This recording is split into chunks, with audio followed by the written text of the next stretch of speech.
Hello, I'm Carol Martin, Executive Director of Trauma Recovery EMDR Humanitarian Assistance Programs, sometimes called HAP.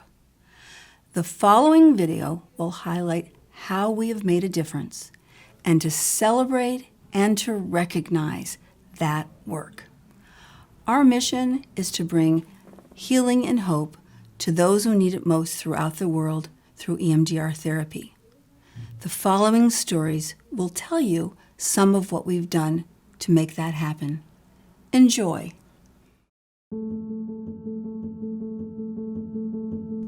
There are TRNs all over the country responding to community disasters. I went to an RTEP training up in Connecticut about a year ago, and it's interesting because Larry and I thought about starting one independently a while ago, and quite frankly, we just never thought anything bad would happen. It seemed like a lot of work, and sort of just put it off as something to do later on. And then all of a sudden, we found out about the shooting, which happened in our backyard. Couldn't go back to school without extreme anguish and pain. Then after we started, I got through a whole Monday. Then the next week, I got through a Monday, Tuesday, and this week, I got through a Monday, Tuesday, Wednesday, and a Thursday until 12 o'clock noon. And the triggers are becoming less, and I'm laughing, and I'm getting my life back. I couldn't pick me up this time.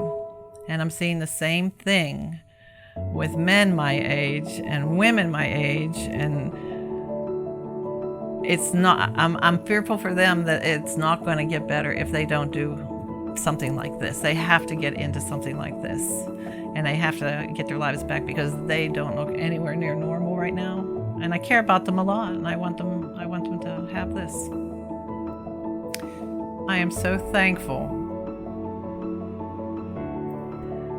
that God has allowed you guys to have this knowledge to get us back, because I don't think it would have happened without it. After experiencing this, I think that having this program in every community is an absolute necessity to get people back to life and healing and being happy. Do we want to be ready for future disasters? Absolutely. I hope we never have to respond. I wish we were around before this happened, so that we were already mobilized, that we had a network in place, that we had access in the community, so that when this did happen, we could have responded right away. It's been great. I've been meeting a lot of great people from other trauma recovery networks in the country, and I definitely think that there should be a TRN in every community. I do think that Trauma Recovery HAP can make a difference. No one should have to experience such an awful experience. And to be a part of their healing and recovery feels like an honor. One of the greatest things about the Greater New Haven Trauma Recovery Network is that it's based on the volunteer services provided. What happens is, let's say you have a serious domestic situation where the victim, or maybe even a child who witnessed the situation, may need some services. We have trained our officers that in any traumatic event, whether it's domestic violence, motor vehicle, definitely shootings, homicides, that they are to be able to offer these services to the victims or to those who may have witnessed it. That information then is relayed to our victim advocate who works here in the department, Officer Knox. Officer Knox will then contact whoever the victim or witness was to offer the services of the Trauma Recovery Network. That they then pair up one of the volunteers with the individual who wants those services, and that's how the process starts. these are people who are committed. These are professionals who are dedicating their time and making sure that people who otherwise could not receive these services are receiving the services. And it usually sets people on a path where they can continue long term with services that many of them needed to begin with. I would tell any police chief in Connecticut or elsewhere that this is yet one more tool that their officers and the department and their community could have to make sure that the community as a whole is healthier and safer. Wow! You've just seen some inspiring and touching stories about how TRNs and their volunteers make a difference in their local community. This would not be possible without local capacity for EMDR-trained clinicians. Training is the key component to being able to bring EMDR therapy to those who need it most. And this is what we do in agencies throughout this country and in other parts of the world. We can only do this with the help of our faculty volunteers, and for that we are most grateful. The following footage is an example of one organization where clinicians we have trained have discovered the difference that EMDR therapy can make in building community resilience. I hope you enjoy this story as much as I do. Thank you. So the Village is a nonprofit agency, serves the greater Hartford area. Our population is pretty much very disadvantaged, traumatized, minority population. We serve children, adolescents, and adults across a continuum of programs. We have outpatient programs, we have residential programs. EMDR is very helpful to us across this continuum because it provides us with a model that we can use across all of those different programs that provides resolution and effective symptom reduction for our clients who are really, really struggling with a series of ongoing and historical traumas. I had a 15-year-old client in the therapeutic group home here at the Village, and she was working on trying to resolve some memories around some sexual abuse she had endured. She had these very distressing memories, but she couldn't remember who her abuser was, and it really plagued her. And so through the use of EMDR, she was really able to work through a lot of those memories, and actually after a session, some of that reprocessing had continued, and she called me as the on-call clinician in the group home to let me know that the memories that were blocked had come back to her, and she was able to have that resolution. It's such a fast turnaround as opposed to traditional therapy where you could be working for months around one traumatic experience, where in EMDR you can really resolve that experience in a matter of 1 to 2 sessions with adolescents. So it's just a great tool for clinicians to have in their toolbox. And here at the Village, we use EMDR in different programs. So we've had clients that are in some short-term stability programs transition to a long-term program, and they're able to continue that EMDR work from program to program seamlessly. And that's been a real benefit for our agency and our clients. So I'm going to start with my very first case where I had a successful 07 clear. And it was with a kid who experienced a very traumatizing fire where the whole house was on fire. Actually, the flames were in the room outside of his door, so they couldn't exit through that way. And him and his aunt had to exit through the window, and just as they were going through, the door caught on fire. So it was kind of really on his heels. 7-year-old male, and his behavior changed dramatically after that. Mother said he was a lot more physically aggressive with his sister. He was arguing with teachers at school when he's normally just an A student, has no problems at school. A lot of behavioral issues at home as well that mom was noticing, a lot more talking back. So he was very dysregulated in his emotions and how he was able to manage his feelings and expressing himself. Once we got started though, it really only took 5 sessions, and once we finished doing the full process and we got a 7-0 clear, I saw him for maybe 2 months after that just to kind of make sure that everything was good. Mom started to notice a difference after the first session of EMDR. Once we got the clear, everything was fine, and for the last 2 months, everything was good. He stopped fighting with his sister. His behavior in the grades at school was improved, and everything that mom came in for as far as symptomatic concerns were resolved. And EMDR has been the most effective and the most user-friendly of all. And I love it to such an extent that my husband frequently jokes and says that if I loved him as much as I love EMDR therapy, he'd be the happiest man in the world.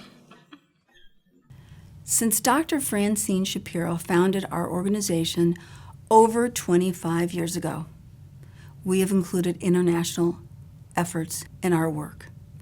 We have partnered with many people and many organizations throughout the world, but especially with Sushma Mitra in Asia and Mona Zagrout in the Arab-speaking world. The next story is about a very special relationship between two trauma recovery HAP-trained clinicians, Janet Wright of Denver, Colorado, and Mona Zagrout of Bethlehem. It is about how they helped bring training to over 300 clinicians at the YMCA in East Jerusalem and throughout the occupied territories, and how they bring the hope of healing to many more.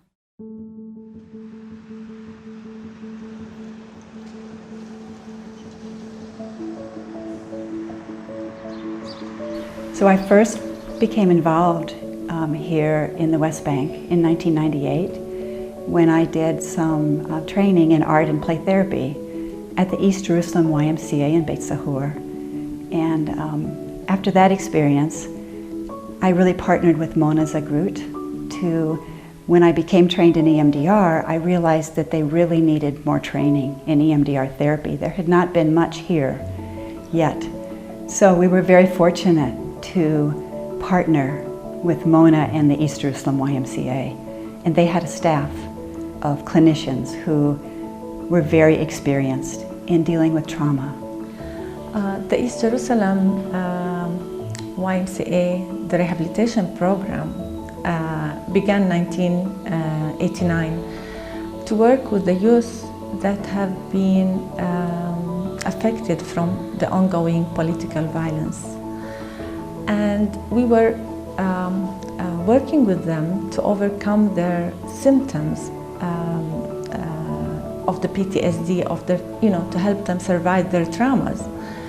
And we were, not succeeding to the depths that they can go on with their lives, living under such an ongoing conflict.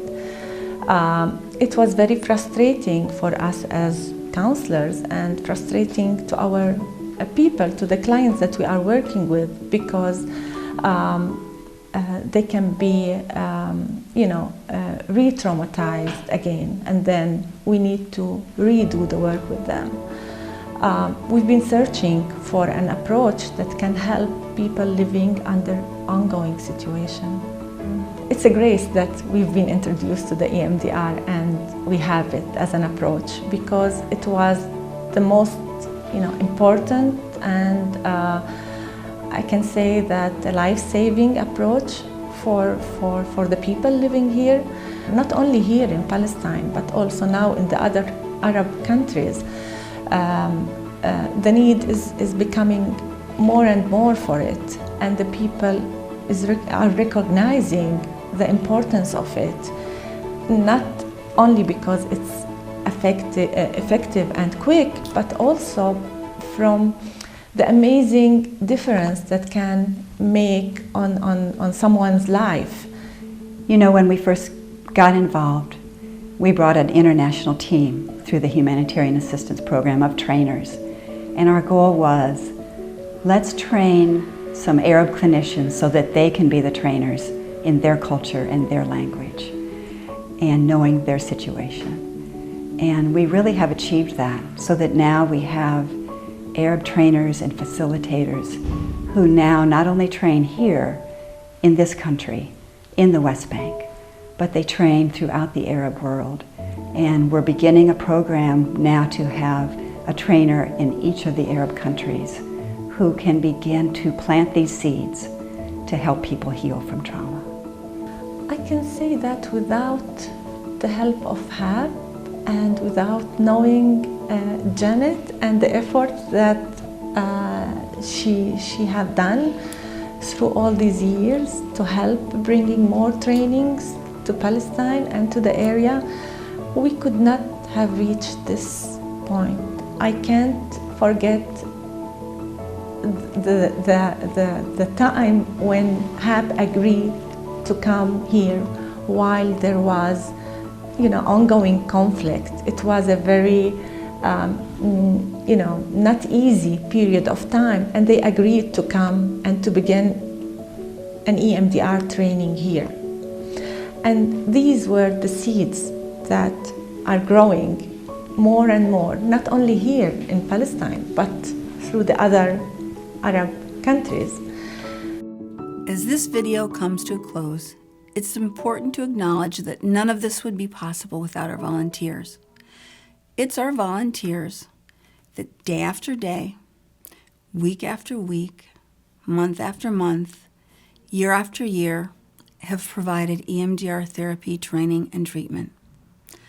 Combined with the generosity of our donors, this has allowed us to make a difference in the world. I hope that you'll join us in that effort. I hope that you'll find out more about us. Thank you again. Take care.